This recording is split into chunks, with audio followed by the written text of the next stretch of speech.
সন্ধ্যা থেকে সেরকম কোনো কাজ থাকে না, যার জন্য সেরকম কোনো ভিডিও করা হয় না। মানে বসে থাকি না, সন্ধ্যা থেকে হচ্ছে গিয়ে ছেলেকে পড়ানোর একটা চাপ থাকে বিশাল বড়। তো আজকে সন্ধ্যাবেলা একটা কাজ করেছি জানো তো, দাঁড়াও দেখাই। এই যে এই ভিডিওটা ভীষণ মানে ট্রেন্ডিংয়ে চলছে, যে একটা কাচের গ্লাসে ফোনের লাইটের উপরে একটা কাচের গ্লাস রেখে তার মধ্যে হলুদ ফেলে বেশ সুন্দর বাবলস দেবে। আমার কিচ্ছু হয়নি, আমি দেখো এই ভিডিওটা শেয়ার করেছি, আমার সেরকম কিছুই লাগলো না, কিছুই এমন কিছু হলো না, বাবলস উঠলো না।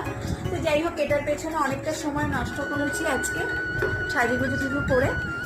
কি এরকম হলো আমি কিছুই বুঝতে পারলাম না, এই করতে গিয়ে অনেকটা সময় নষ্ট হলো। তারপরে ছেলেকে কিছুক্ষণ পড়ালাম, এখন হচ্ছে যাব রাত্রির একটু কিছু করতে, রাত্রে ভাতই করবো আজকে, আর রুটি করবো না।